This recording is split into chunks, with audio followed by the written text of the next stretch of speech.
Even if there ain't no precedent, switching up the messaging. I'm about to add a little estrogen.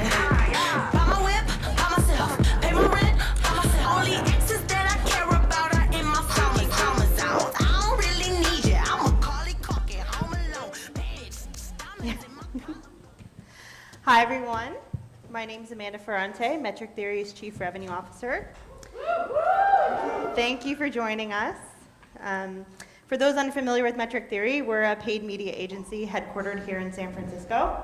We have offices all over the country, and our team works with our clients to develop and grow their paid media programs. This evening's event was actually born out of our program called MT Gives, which connects our expertise with our communities. And we're really happy to be here, and this event has really grown into something that we're super proud of and I think you'll enjoy. And we're super grateful to Microsoft for helping to sponsor this event and host us here in this amazing space. So I'm on stage here with 5 amazing women who are leaders in their fields. Our goal today is not to have just sort of vanilla women's event. We really want to make sure that we tell stories that are going to stick with you. These women have all really grown in their careers over time, and it's important that these stories are something you can reflect back on, maybe one day when you're having a pivot point in your career or a challenge that you're trying to get through. So, without further ado, I'll introduce them briefly, and then we can get right to getting to know them better. So with me, I have Liza Hausman, who's the VP of Industry Marketing at House, Brittany Couch, who's Head of Performance Marketing at GoFundMe, Lynn Kelso, who is VP of Global Corporate Sales at Microsoft Ads, Jane Chen, the CEO of Embrace Innovations, and Maya Lockwood, who is Communications Director at IndieBio SOSV.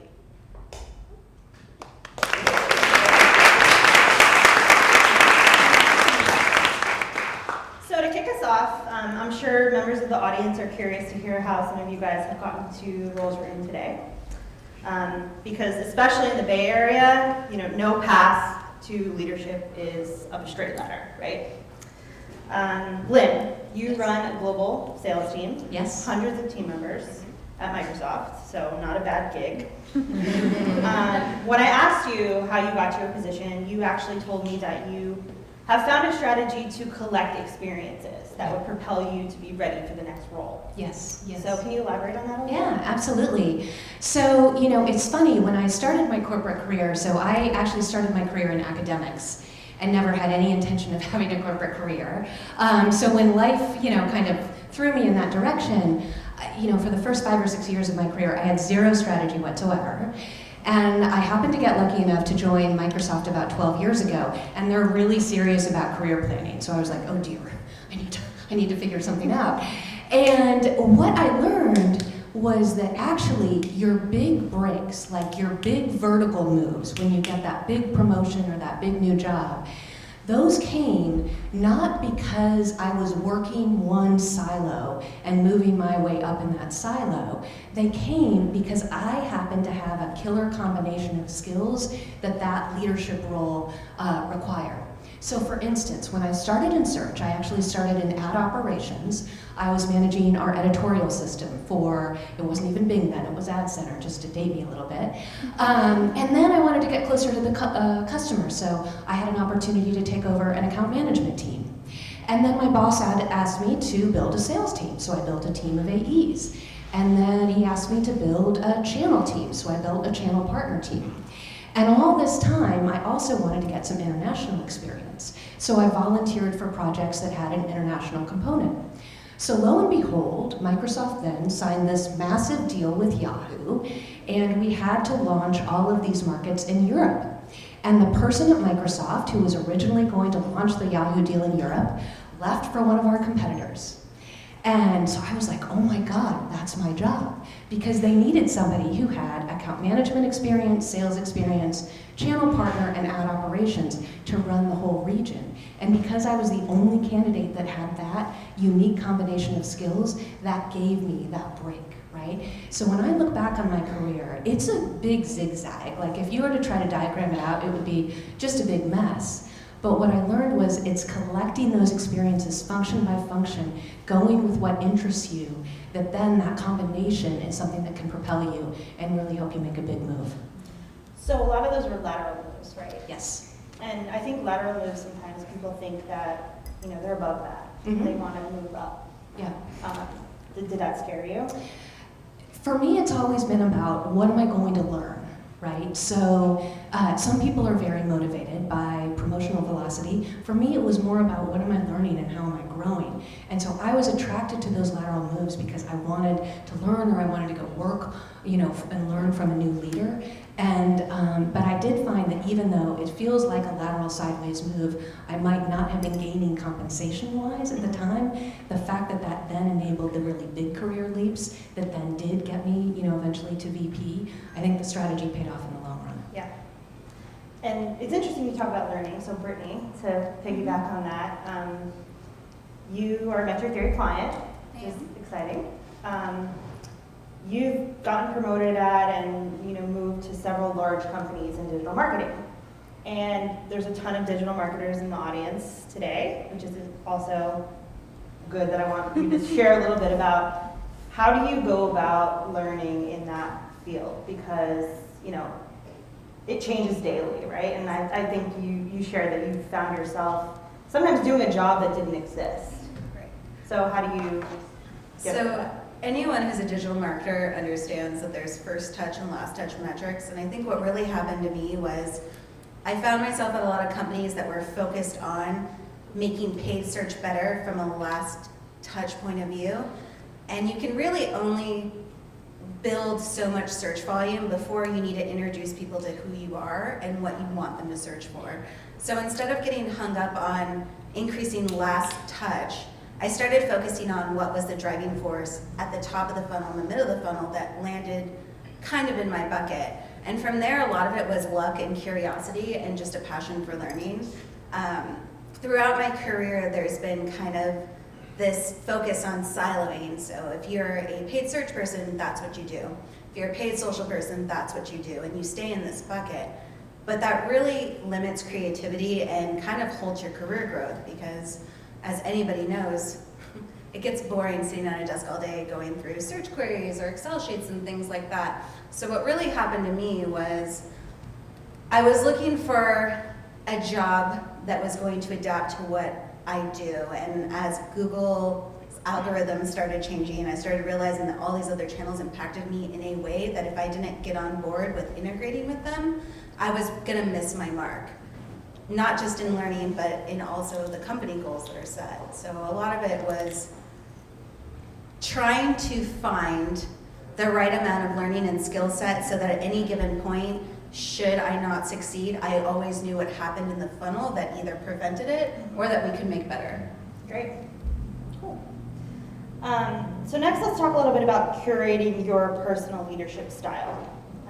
KPMG recently held a women's summit, which is very interesting to read about. And they conducted a study of over 550 women leaders. And part of that study said that 2/3 of the women surveyed felt they needed to adapt their leadership style more often than men did, which I don't know about you guys, but I've generally found women to be more adaptable than men. But finding your style is really important, and continuing to evolve it over time is important as well. So Jane, you started your company straight out of Stanford Graduate School of Business, and you were a first-time CEO. So how did you find that leadership style?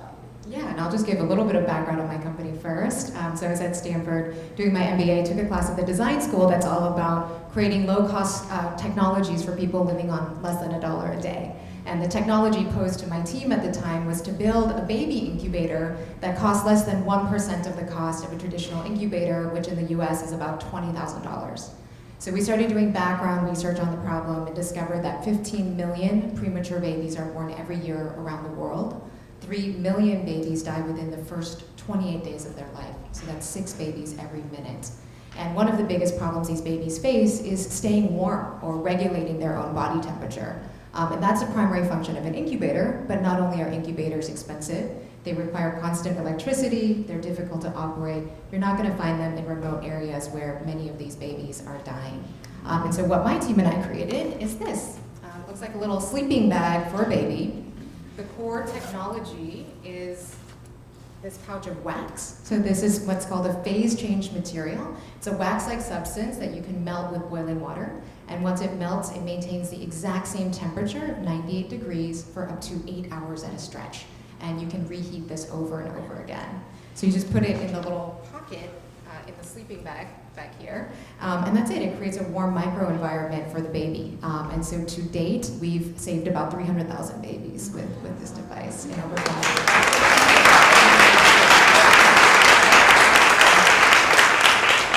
Yes, it's been really fun and really challenging to work on this. But in terms of leadership style, being a first-time CEO, I think when I started the company, I had this idea of what a CEO should be like, and it's kind of what the media portrays, and it's very male-oriented, I think, and I try to fit myself into that image of what I thought a CEO should be. But the truth is, the issue we work on is so inherently sad. We were surrounded by, I lived in India for 4 years to get this off the ground, and we were often surrounded by death and poverty. And some days it was just, excruciatingly painful. And I really try to keep it together all the time and not show my emotions, because I thought that's what a CEO should do. And then one day we had a team meeting, and I remember I cried in front of my team, and it was the first time I'd been so vulnerable. And I left the meeting afterwards, and I was just horrified and embarrassed that I had cried. But then afterwards, one of my staff came to me, my head of operations, and he said, "Thank you so much for doing that, because when you're vulnerable, it gives us permission to be vulnerable as well."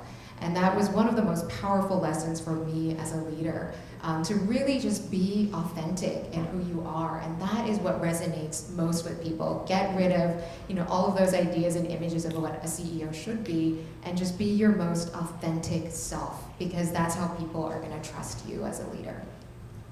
Totally agree with that. Liza, you started at House when there was 12 employees, and now it's a unicorn company with over 2,000 employees, according to LinkedIn. And you've grown through the company, which is really impressive. How has your leadership style changed from working at a startup to working at a more established company? Yeah, it's a good question. In some ways it hasn't, right? I think the comment about being authentic is really important, and so wanting to work with people that you can be your authentic self with, I think has been a big driving piece. And one of the reasons I joined the company was it's not a political place. So one of the things I really appreciate about it is that everybody's pretty much a straight shooter. The culture is really about, not in a rude way, but tell it like it is, right? And not play any political gamesmanship. And I knew that was the kind of environment where I would thrive, and also where I would be a better leader and a better nurturer of people who join the company over time. So part of it is being honest with yourself about a company culture, and making sure that even though you may not always have choices, trying to seek out people in places where you feel like you can be that authentic self, because it's more likely you're going to find people who will nurture you, and it's also going to be easier for you, not to have to work so hard to nurture other people and give them a chance to shine. Absolutely.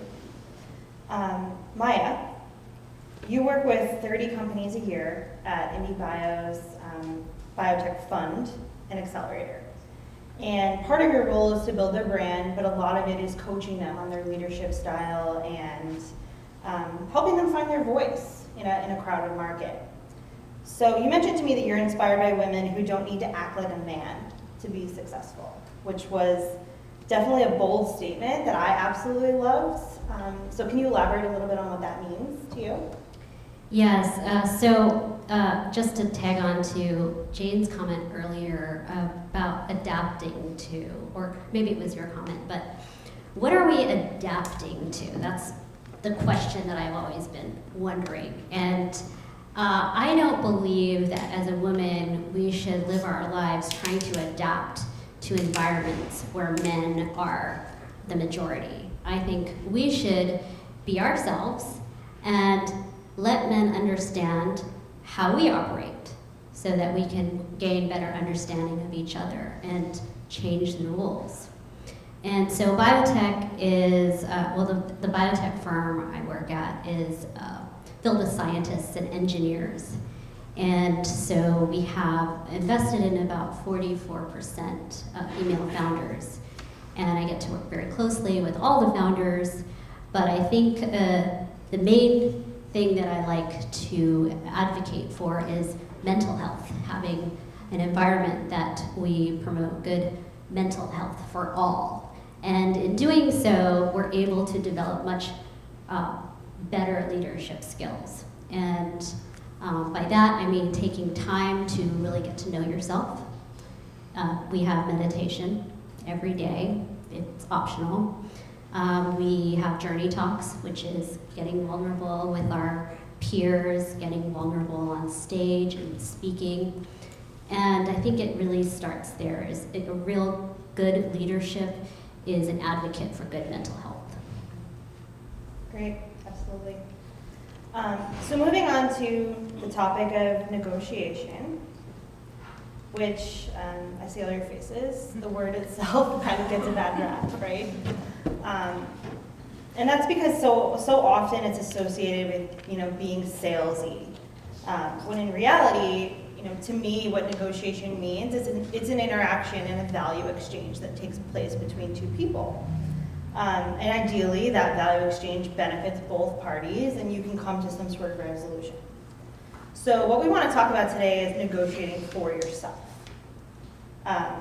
Liza, we had a conversation that sometimes women just don't ask for what they want. Why do you think that is? Well, there's a book actually that I read that helped me a lot with this. It's called Women Don't Ask.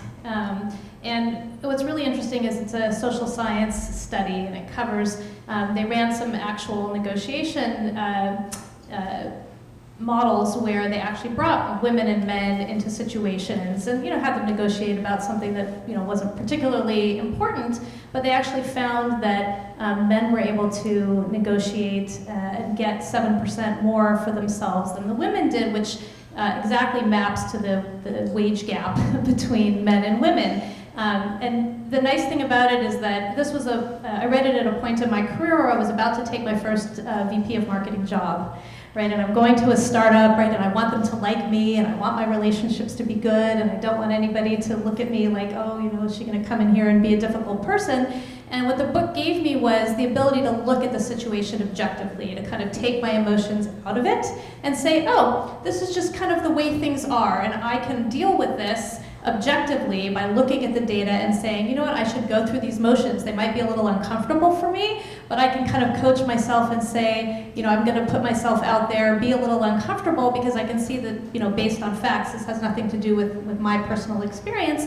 And I was able to, ask for what I thought was fair. And get what I thought was fair. And it helped me even in later jobs negotiating to be able to actually arm myself with facts again. In this case, not necessarily about that women don't ask and that I should ask, but actually going out and gathering data about, well, what are the standard packages offered in the Valley, networking with people I know, getting the data that's available so that I could go into the negotiation, not saying, I'm just asking for this because I want to ask for more, but saying, hey, this is actually an appropriate package for someone at my level, and here are the facts. And so not only did it make me more comfortable in the negotiation, but it also made it much easier for the company to say yes.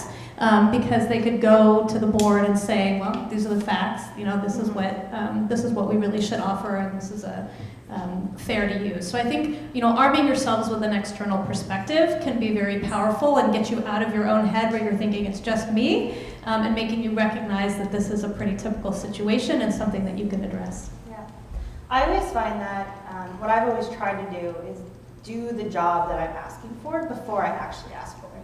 That makes it much easier. Like even the promotion that I just got, I didn't even have to ask for it because I was already trying to do the job.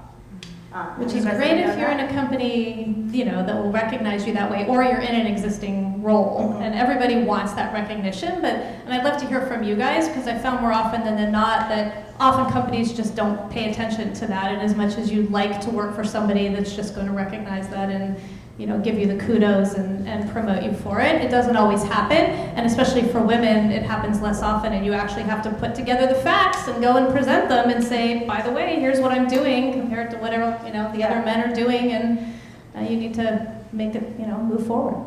Yeah, I think in large companies in particular, but really any size company, you have to be able to advocate for yourself.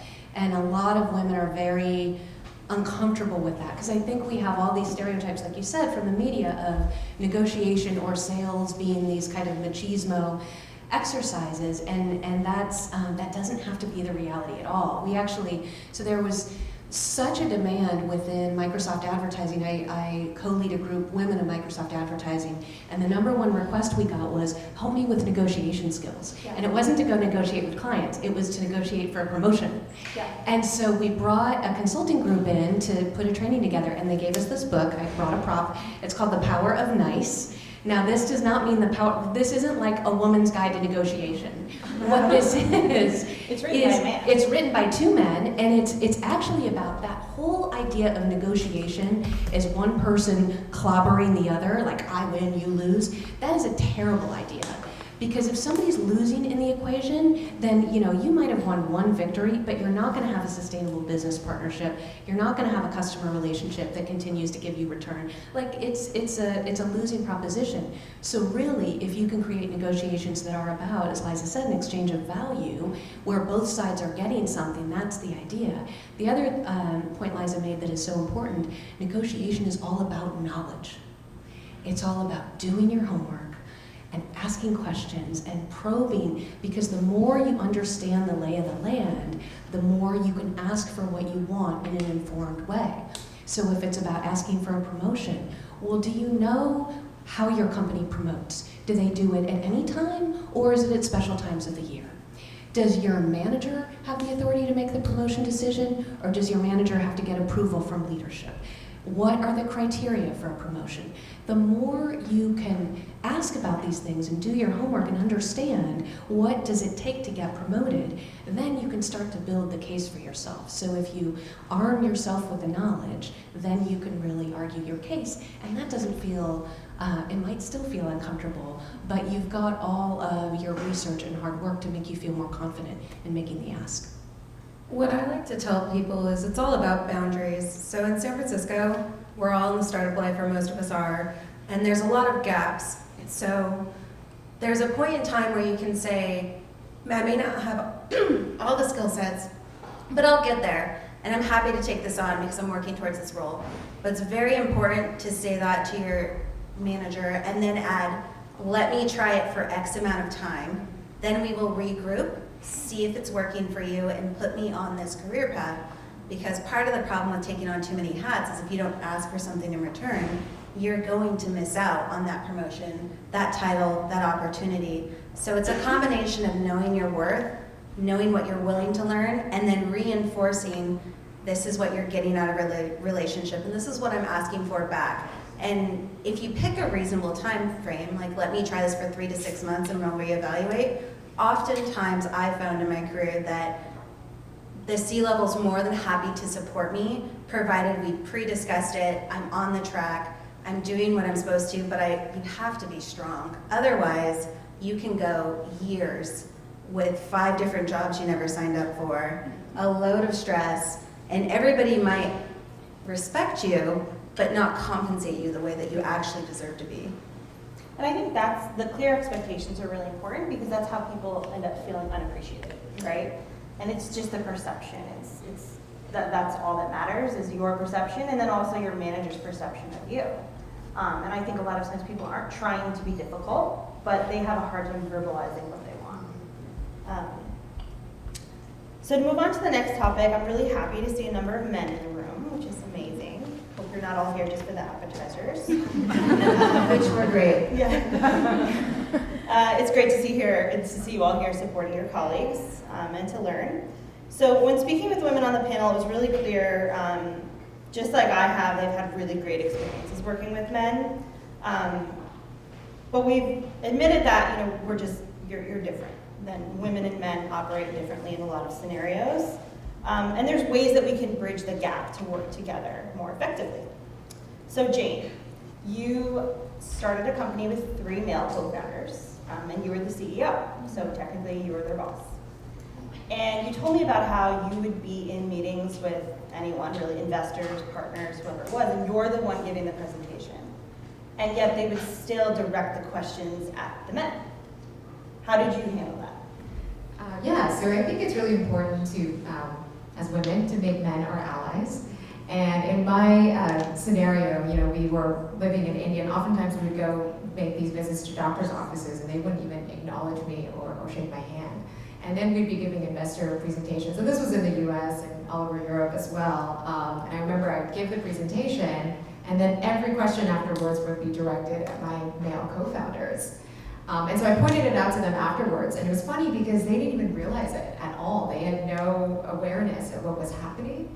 But the minute I told them, they were like on board with changing the situation. And so when they noticed that happening, they would actually redirect the question to me when it was appropriate. And in doing that, I think it's just bringing this attention. Oftentimes men are not completely aware of that dynamic, and in simply bringing that attention to my male co-founders, they became my allies, and they were able to change that situation for me and that whole reality.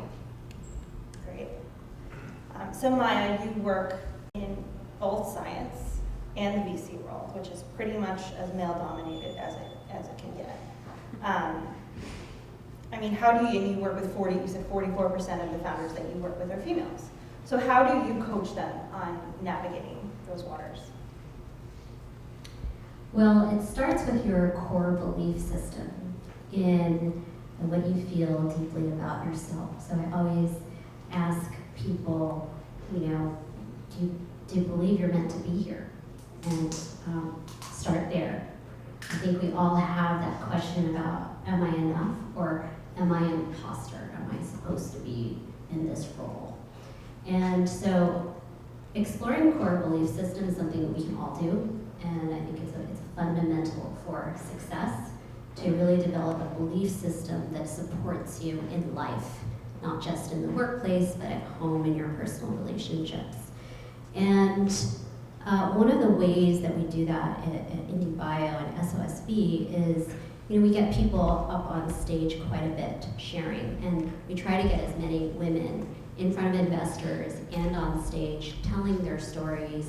We also have a very supportive team of men who are investors that I work with, and they are very supportive of these women. And so we create a very safe environment for women to be heard, to be recognized, and in creating that safe environment for all, we've seen a lot of success. Mm-hmm. So the men that are super supportive, what do you see them doing that is different than those that are not? Listening. So listening is key. Listening and engaging, developing more, say, feminine qualities of compassion, nurturing, vulnerability, balance, and also being very honest. And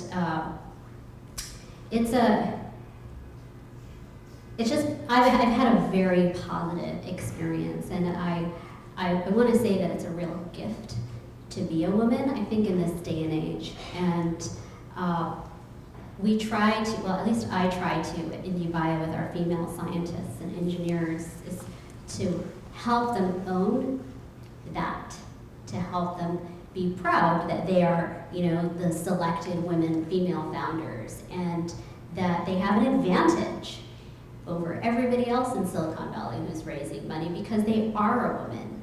And the world needs to hear their voices and their ideas, and so we try to really instill that in them. Great. Lynn, you had one of the best quotes that I've heard in a long time, which was, men are not trying to put us down, but they don't always know how to help us up. Yeah, and I thank you, and I have to give credit for that quote. It was actually a woman named Nora Casey, who is an Irish TV personality, who I saw give a speech in an International Women's Day event several years ago when I was based in Europe, and I think she actually said something to the effect of, men don't have their feet on our necks, pushing us down into the ground, but sometimes, and I don't think she was saying that there aren't systemic forms of discrimination, because there are, and we need to work on those. And she certainly wasn't saying that there were no bad actors out there, because there are. But what she was saying was sometimes we have to remember that we can shift the conversation. You might be surrounded by potential male allies who either might have a blind spot or just not know how to help. And you don't have to just sit back and watch them figure it out. You can help them. You can give them clues. And so I remember shortly after I saw Nora, all of my leadership came over to Ireland for a visit. And so I was hosting all of these vice presidents in Dublin and showing them my team and all this stuff. And on a train ride, they were just talking about their golf game from the prior weekend. And it's so stereotypical, right? And I was like, well, this is kind of I feel really excluded. I don't play golf, I kind of hate golf. I was in Seattle last weekend, I know what the conditions were. And then I remembered what Nora said, and I was just like, okay, I don't have to be, a jerk about this. As soon as there was a natural pause, I just changed the conversation and redirected it back to something like, something they had just seen. And literally my boss, I saw the light bulb go off in his head, like, oh my God, we were just having this totally, locker room talk in front of Lynn, that was totally inappropriate. Such simple things like that, we have to remember that we can change the narrative, and just giving a little bit of feedback or a little bit of misdirection often helps and helps somebody become an ally. That happens on our conference calls sometimes. Get on and everyone's talking about the Warriors or whatever. And then I'm like, oh, did you hear that, so-and-so broke up, celebrity couple? Liza, were you going to say something? No, I was just going to say that I've come to realize that in some ways it's self-advocacy too. So for example, even in my job now, it's less, I have no interpersonal issues with the men I work with. We have great we work well together. But what I see happening is they go to lunch together as a group without any women. Or they have some sort of social outing and they'll get a drink and they don't think to invite any women. And so for me, I see it more as those types of things happening where I feel excluded or, a little bit like, well, why aren't they thinking of me? And then I was like, why should they think of me? They're just doing it, they're thinking about it socially, and so it's actually, the onus is on me to set up a lunch, to make some of those things happen, and even though you might get kind of cranky about it, think, why do I have to do this? The reality is, sometimes you just have to do those things and set up those times for a more social experience that isn't all about work, to be able to build those relationships in a different way. Yeah, absolutely. So moving on to the next topic, something at Metric Theory that's really important to us is bringing your whole self to work. So that includes bringing not only who you are at work, which should be really professional, but bringing your personality to work, sharing a bit about your personal life, or whatever it is about your background that makes you unique and different, and a better employee. So I know a lot of our audience is at the age where they're starting to think about having a family or pursuing interests that might make their career a bit more challenging. Which is a really scary time to think okay, my life is going to change. How is this going to affect my career? Or can I start a side business and still have my career? Or whatever it is, it doesn't have to be family. But Liza, what have you done to make the working mom thing work for you?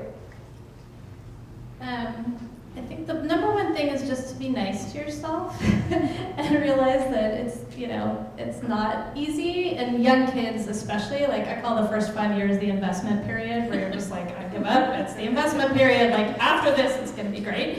And while you have some definite lovely moments in the first 5 years, for the most part being a work parent the first 5 years is terrible and very tiring. And it's really hard. I remember interviewing for a job after I'd had my first child, and I did not bring it up. I know legally people can't ask you about it, but I didn't even want it to be a part of the conversation. So, you talk about bringing your whole self. I definitely never felt comfortable bringing it up in that interview process. I did feel like I would be judged about how hard I would work or what was happening. And so, you can be honest about those kind of perceptions before anybody knows you. You don't have to share if you don't want to. But then I think after it is also,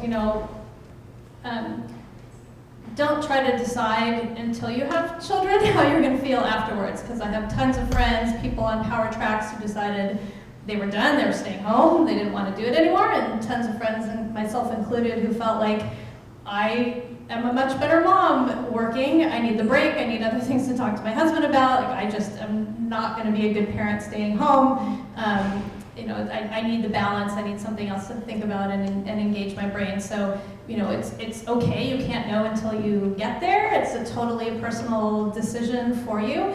But if you decide that, as you want to work, then I think, again, just be nice to yourself. Hopefully you have a partner who's supportive and, and taking a lot of the work and, taking turns napping and all the things that you need to be in survival mode for a few years.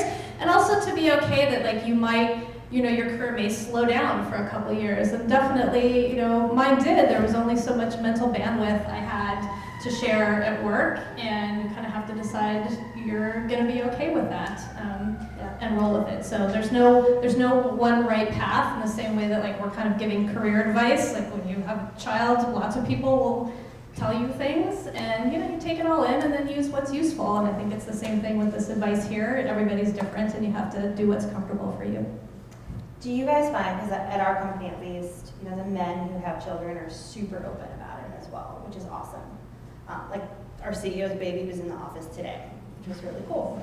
They're very open about the flexibility they need, if they need to be home or at a doctor's appointment or whatever. Do you guys find the same thing in your careers, that your colleagues are becoming more like even playing field? I've been really lucky in the sense that the last couple of years I've been at startups, and in the startup environment there's a lot of flexibility to the point where they're willing to build a nursing room out of supply closet we're not using, or a room we use for massages or meditation can be a nursing room easily. And so I feel like San Francisco is a great place for that kind of ideation and exploration to occur without pushback and without really having to ask. Yeah.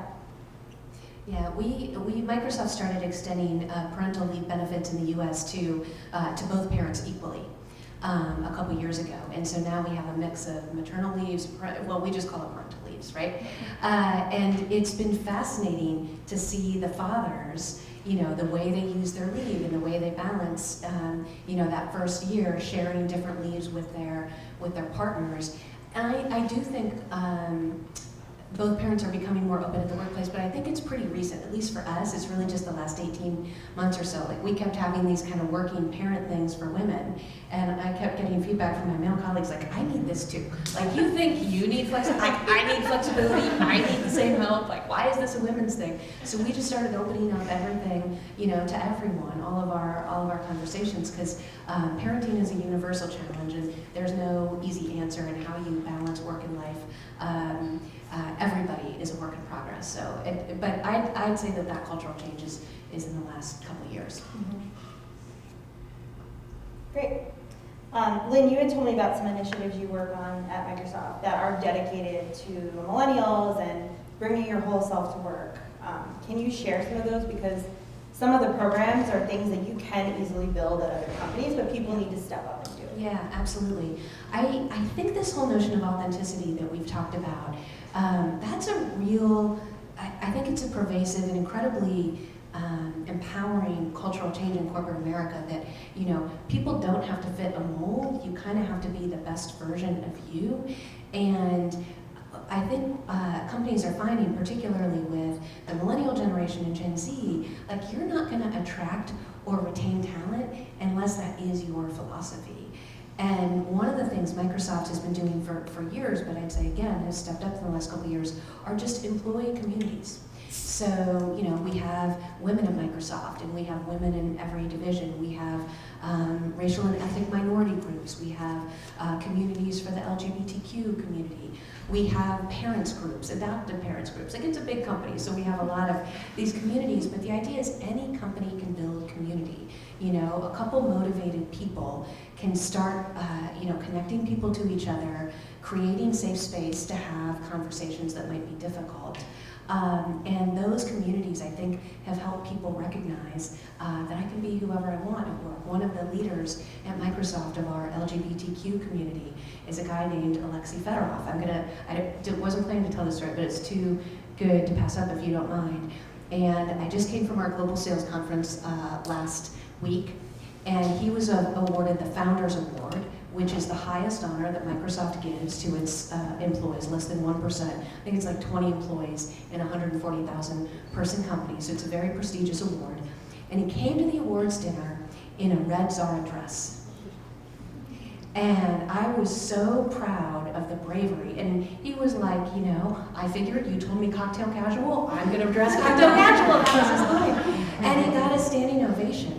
And so, to think that he felt empowered enough to really come and make a very bold choice at that type of corporate awards dinner, that to me is a really good sign of progress. Not that we don't have a lot of work still to do, but I was just super proud of Alexei. Great. So one of my personal business heroes is a woman named Sarah Blakely, who's the founder of Spanx.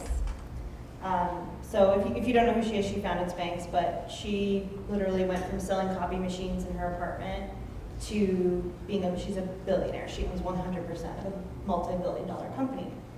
So aside from her success and the fact that she hustled this company out of nowhere, she inspires me because she's super honest about her setbacks all the time. Her Instagram feed is full of stories where she was clumsy, or she did this, or she did that. And I think sharing setbacks is something, Jane, like you said, you feel like you need to be this perfect buttoned up person. And it's not always about that. So I love setback stories. Do you guys have any that you want to share? Jane, you built a company that has saved over 300,000 babies. That doesn't just happen. Were there any setbacks along the way? Yes, so many, I don't even know where to begin. But those setbacks have been so important because they're where the richest lessons lie. And for us, for me, one of the biggest setbacks happened about 5 years ago. So I just moved back from India at the time, and we were negotiating a global distribution deal with a big medical device company, and they were also taking on our entire next round of financing. So this was like a dream deal and everything I'd been working for 6 years, and I thought, it's finally getting us to the finish line. So I negotiated this deal night and day for about 9 months.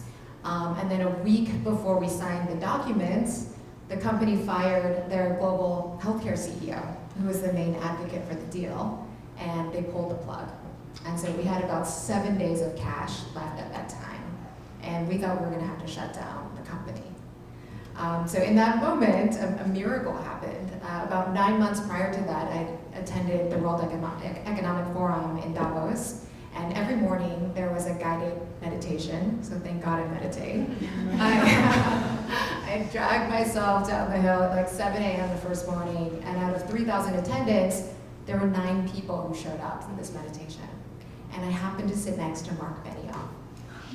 And so Mark and I started talking afterwards. And I told him what I did. It turned out he had a personal experience with this issue and was about to gift $25 million to the Gates Foundation to create a global program on premature births. And so both of us are looking at each other like, this is so serendipitous that we're seated next to each other here. So when this happened, it was day 3 or day 4, I sent him kind of an urgent SOS email telling him about what had happened and asking for help.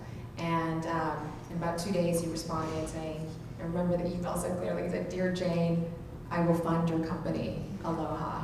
And that was it. We were back on our way. But it was just the craziest week of my life. From thinking I'd completed this major deal to thinking I was going to have to shut down the company. I was did not sleep a wink that night. I was literally calling every person I knew, asking for even tiny investments so we could go another day. And then we went to the company being saved. And anyways, there's a whole after story after that. We had to kind of pivot and change the business strategy. But I would say what I learned from that, so afterwards, I checked myself into a 10-day silent meditation, which is amazing. I recommend. And I also picked up surfing around the same time, which has become this thing I'm passionate about and a big part of my life. But between these two things, what I really learned was this notion of impermanence, that everything is constantly changing. So be totally present in this moment, and also don't be attached to anything, including to outcomes. And I realized that I'd become so attached to this one end outcome for the company that my whole identity was wrapped up in that. And that the thought of the company shutting down, threatened that sense of identity. But through that, I learned the most important lesson, one of the most important lessons of my life, which is that we're not defined by our successes or our failures, which can oftentimes be arbitrary. Instead, we're defined by our values, living out those values every day, and by the journey that we choose to take. And it sounds so cliche, but I truly believe after this 10-year journey of starting the company that the journey is more important than the destination. So pay more attention to that than the end outcome, and just remember to have fun in the process. Sure, sorry. So the job I had before I had my first VP job, I was at the company for 5 years, and a few months before I left, maybe 6 months before I left, the company was growing, and I was at that time reporting to a VP, and they put another person above me, between me and the VP. And I was humiliated. I mean, I cried. I cried when they did it, and even couldn't help myself because I really felt humiliated by the process. But the good thing about it was that was my impetus to go and make a change and take a job where I was in charge and knew that I could do what I wanted to do. And when I think about it in retrospect, I think maybe the company knew what I didn't at the time and learned later was there wasn't a good role for me there. It wasn't, the company wasn't structured, they didn't do the thing, like my superpower is communicating what's difficult and storytelling and kind of breaking new ground with innovative business models. And there was no role to do that there. And so I was kind of doing other things that I was fine at. But the company didn't have a platform for me to be amazing. And so I think the lesson for me in that setback was the same thing. Like that failure wasn't a failure because I wasn't doing a good enough job, but that I hadn't really found the path or a place where I could do the things that I'm great at. And sometimes you have to take a step back and say, well, maybe this isn't the right role for me, or this isn't the right company for me, or this isn't the right step for me, because I don't have the opportunity here to really shine, and it doesn't make me a failure, it just means it's time to move on and make a change. Whether that's a lateral change, and it's got to be a different role, or I want to learn something different, or I need to go work with different people, or whatever that might be, and not to let that throw you too much. Yeah, that's really powerful. Did you feel comfortable discussing that you thought it might not be the right, or that you felt that there was no path for you there to flex?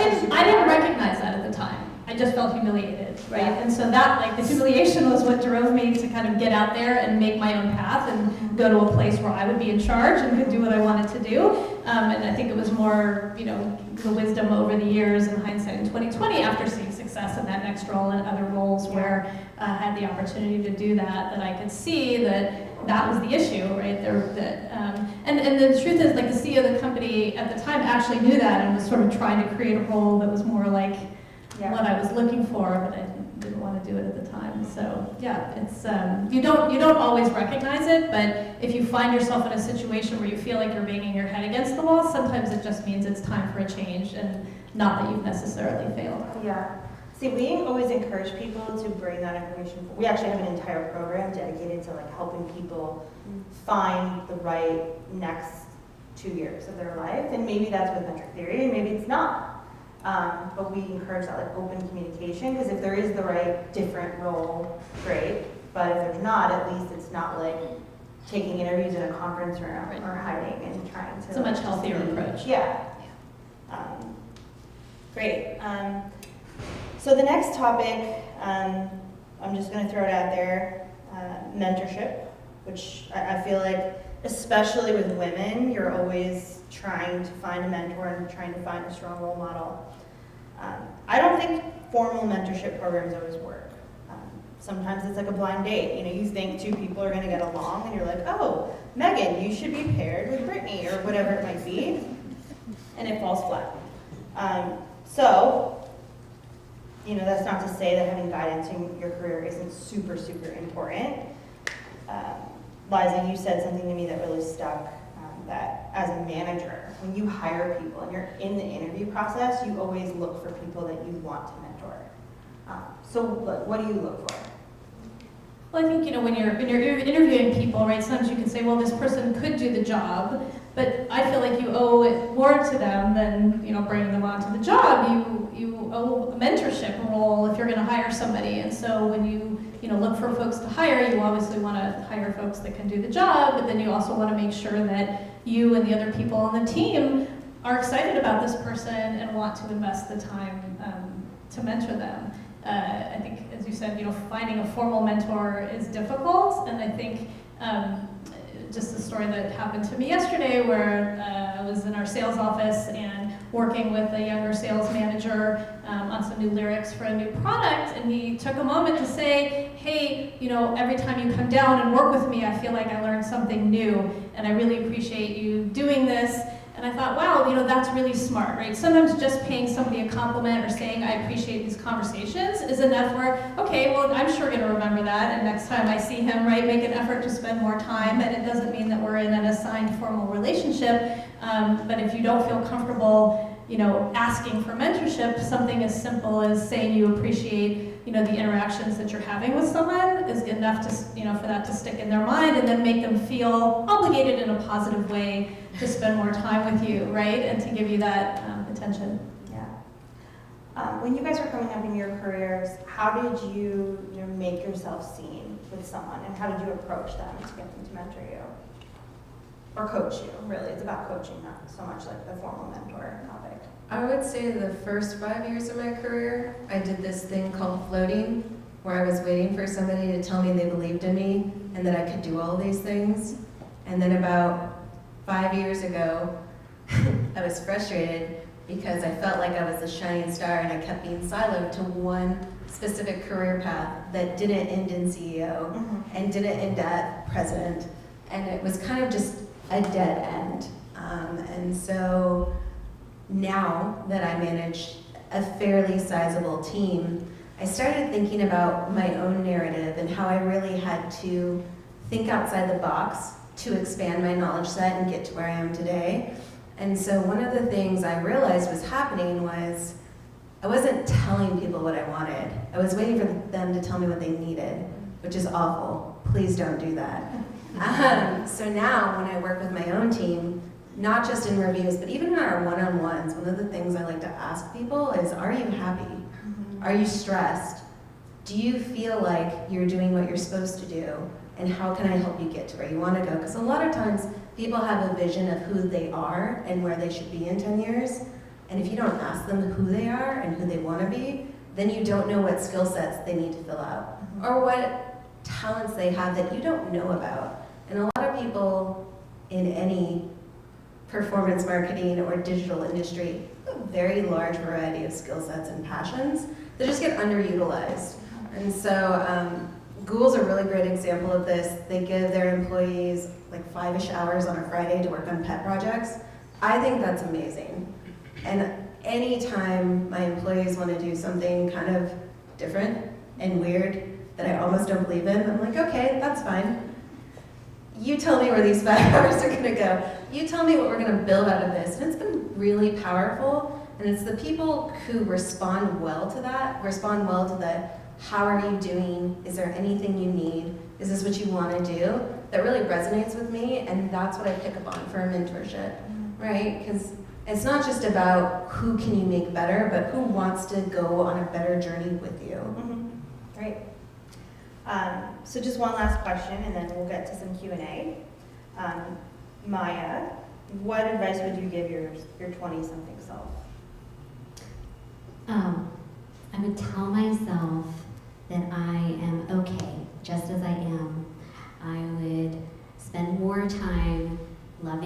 yourself and developing self-love, and also going on a deep healing journey. Taking the time to really listen to my emotions, to understand my emotions, and to learn how to nurture myself better. Great. Jane? Everything Maya just said, I totally resonate with. But I would say trust your intuition, believe in yourself, and love yourself. And then always act from a place of love rather than fear.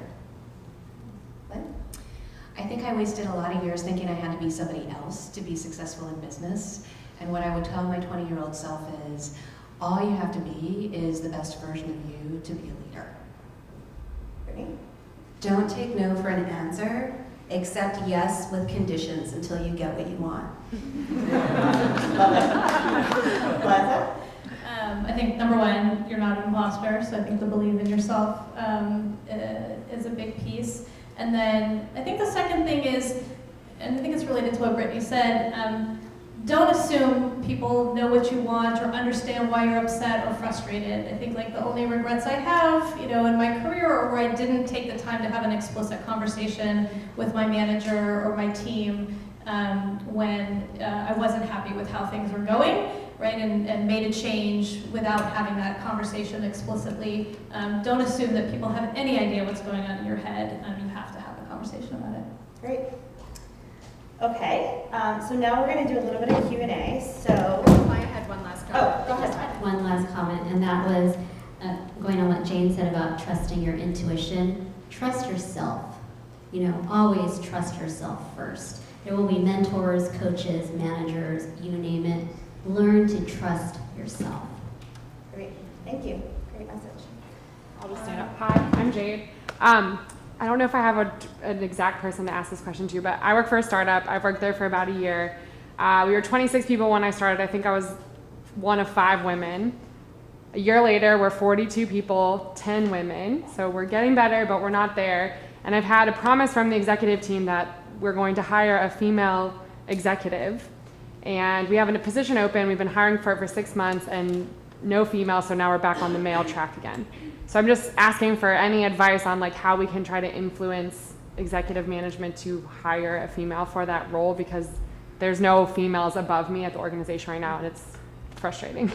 What I would say in hiring, it really shouldn't be about male or female. It should be about who's best for the job. And so in your situation, it was really hard because female representation is important, but if you get caught up in the dynamic of gender over what a startup needs, because honestly, startups, you wear lots of hats, you work really hard. If somebody doesn't go there and show up to play, it makes everybody's life harder. So all you can really do is keep advocating for the equal representation, and then kind of draw a line in the sand, right? You've been there a year. If things don't change, then that's a good indication for you that maybe they're not pursuing the same vision you are.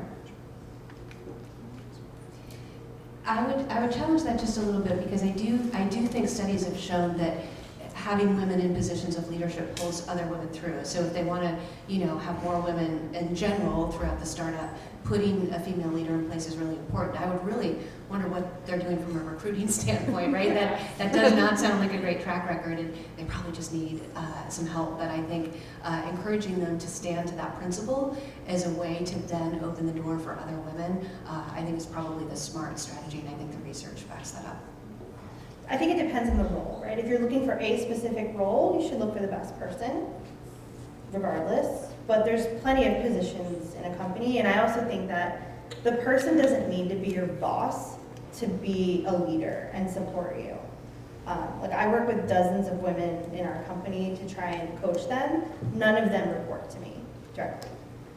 So I also don't be afraid to, mingle in other departments as well. So the question is brass tacks. There is a phenomenon when women go to advocate for themselves that other women and men as well kind of bristle. It comes back to likability politics. It comes back to this Thunderdome notion. There can only be one. So in those moments in your career when you have gone for it, you have asked for what you wanted and what your worth is and what you believe you deserve. Ruffles little feathers. What have been your like thriving and surviving kind of tactics to like hold true to that, knowing that it might piss a couple people off that you're going and advocating for yourself? Like what would that advice be? I don't know, I mean, I think it's interesting that you say, it's an interesting experience. I don't know that I've ever pissed anyone off, like, asking for it.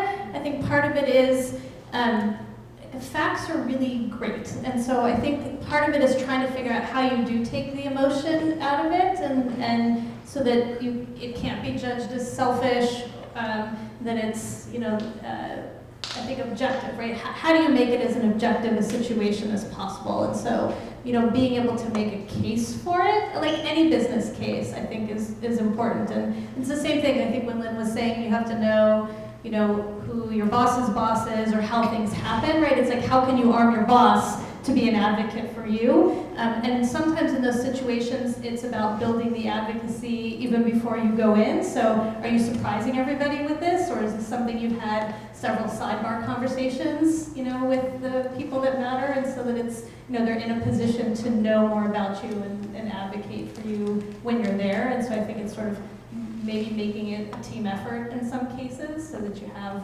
those side advocates who, so that, person making the decision talks to, they get positive feedback or more support. Don't be afraid to leave. If you ask for something and you come with your facts, and you're a hard worker, and you have the same amount of experience, same amount of talent, and 1,000 times more drive, and that's just not enough, then you don't belong there, and they don't deserve you. And at some point, you have to kind of draw the line in the sand. And I don't even know who said it, but I've lived by it my whole life. After 3 years, if you are no longer growing, you're not learning, you're not being promoted, it's not a good place for you, even if you're happy. That level of complacency just shouldn't exist inside your soul. The job description, whereas most women are only comfortable when they think they meet 100% of the requirements. So how do you think we can change that mindset? So just to comment on that, so I recently read an article about this, and men are better at getting the job, and in some cases, women are actually better at the job once they're there. So how do you get from point A to point B? And I think that relates back to what I was saying about trying to show that you have the skills and that you're already kind of doing some of the tasks from the job that you want, if that's possible in your organization, will help you to build that confidence. Anything else, Lynn? I think awareness of that stat is the first step, right? Because it pisses people off, rightly. And I think it's like, I'm always, all my mentees, I'm like, okay, I think sometimes you just need a little bit of coaching, right? On, okay, let's break down, you need somebody else to maybe help you analyze the job description and walk you through, okay, you might not have these specific things, but do you have transferable skills, right?